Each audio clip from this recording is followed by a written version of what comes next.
picture this. It's 1475. You're in Florence.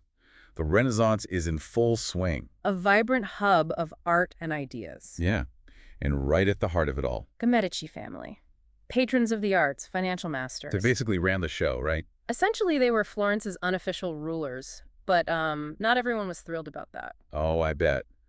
Power always attracts a little, shall we say, envy. Oh, much more than envy. Underneath all the beauty and progress, there was a storm brewing, some serious resentment and ambition bubbling away. And, well, some people were plotting to bring the whole Medici dynasty down. Wow, okay. So this isn't just like, some jealous artist grumbling in a corner. This sounds like a serious power struggle. Yeah, no, this was a full-blown conspiracy, an intricate, audacious plot that shook Renaissance Italy. It's called the Pazzi conspiracy. The Pazzi conspiracy. I've heard whispers about it. Betrayal, revenge, bloodshed, all the good stuff. Right. You've got all these sources, historical accounts, biographies, even a podcast episode dedicated to this wild event. And we're going to dive deep into it together. Okay, I'm hooked. So, to understand this whole conspiracy thing, we got to start with the Medici themselves.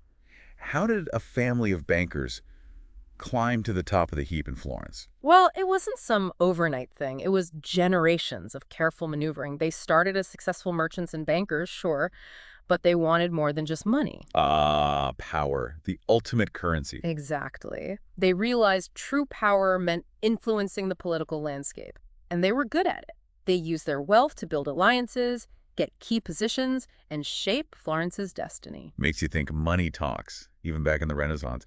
But were people okay with this? I mean, did they see the Medici as like upstarts buying their way into power? Of course, there were always folks who weren't happy, but the Medici were smart. Clever. They cultivated an image of quiet wealth. No showing off, no flaunting. They presented themselves as patrons of the arts, benefactors of Florence. Smart PR move. Very.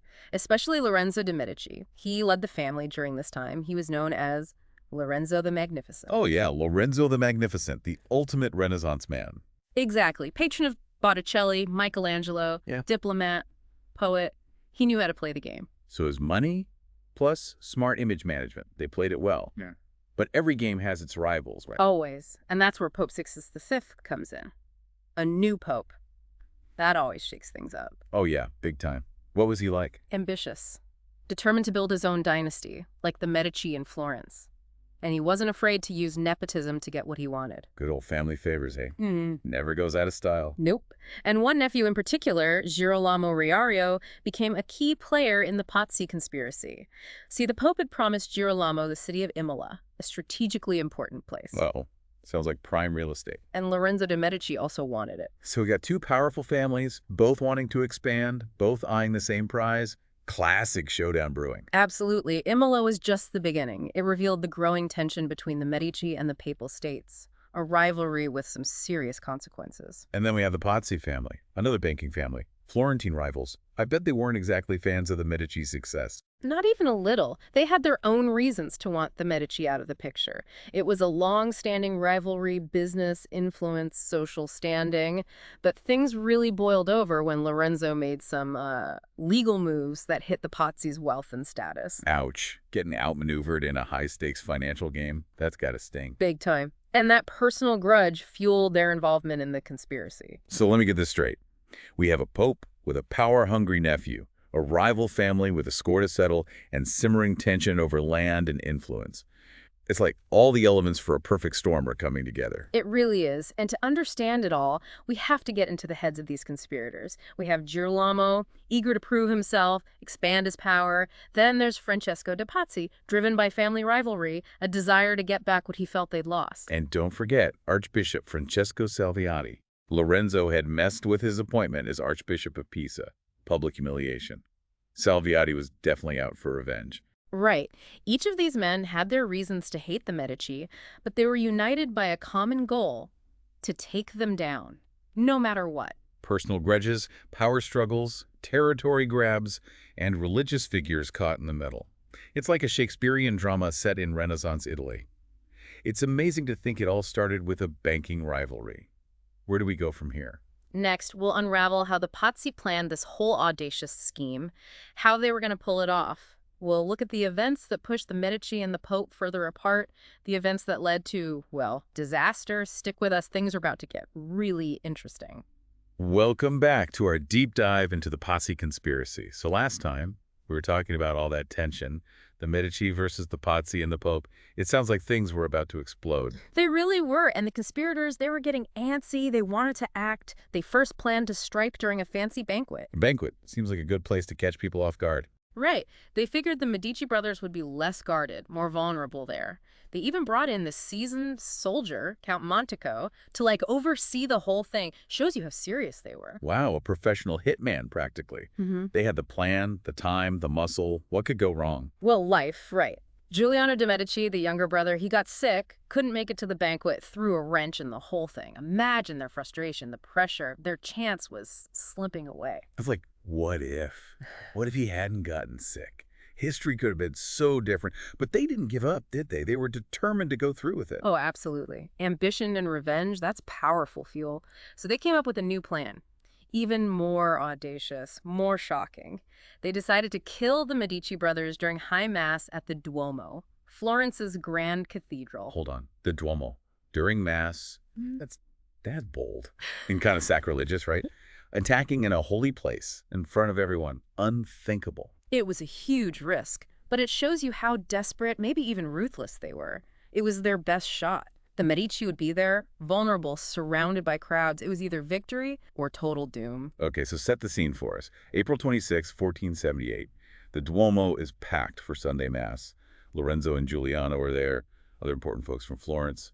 Incense, chanting. What happened? Well, the conspirators, they were all over the cathedral. Strategic positions, Francesco de' Pazzi and another guy. They had Giuliano. Then 2 priests were supposed to take down Lorenzo. They waited for a specific moment in the service, the elevation of the host. Everyone kneeling, heads bowed. Chilling. Using a sacred moment, this moment of supposed unity, as a cover for their attack. The betrayal is just, wow. Power struggles, right. Yeah. Morality, sanctity, doesn't matter. So as everyone knelt, the signal was given. And it began. Francesco de' Pazzi and his guy rushed Giuliano, stabbed him over and over. He never had a chance. Murdered right there in the cathedral. Horrible. Chaos, panic, I can't even imagine. What about Lorenzo? Did they get him too? His story took a different turn. The priests who were supposed to kill him, they hesitated. Some say they were startled by Lorenzo's look, his presence. Or maybe the whole thing was just too much for them. Whatever the reason, they faltered. Gave Lorenzo a chance. They managed to wound him, yeah. But he fought back, drew his sword, defended himself. So they botched the attack on Lorenzo. He lived.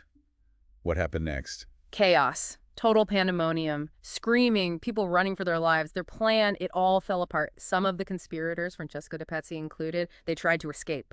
Pazzi, covered in Giuliano's blood, he tried to rally the people of Florence, called for an uprising against the Medici, but nobody listened. So no revolution. The people didn't side with the Pazzi. No.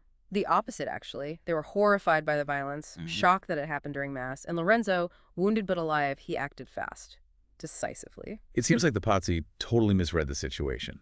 Underestimated the people's loyalty to the Medici. Or maybe their fear of what would happen if they went against them. What did Lorenzo do? He rallied his people, unleashed a wave of, well, retribution.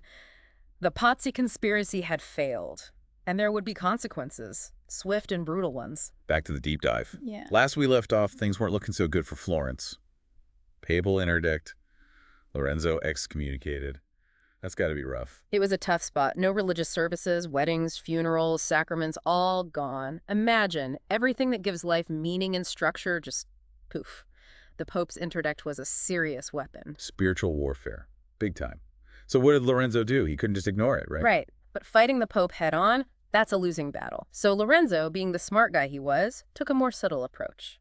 First, he reached out to other rulers, reminded them that a weak Florence helps nobody, urged them to put pressure on the Pope. Hey guys, let's gang up on the Pope. Basically, he knew the Pope wasn't invincible, but he didn't stop there. Lorenzo decided to go to Naples. Naples, that's where King Ferrante ruled, right? One of the Pope's biggest rivals. Exactly. Straight into the lion's den. A risky move. Super risky. Why'd you do that? Lorenzo was a charmer, a smooth talker. He knew a face-to-face with Ferrante could change the game. Personal touch, even in the midst of all this chaos. Did it work? It did. Lorenzo won over Ferrante, secured a powerful ally.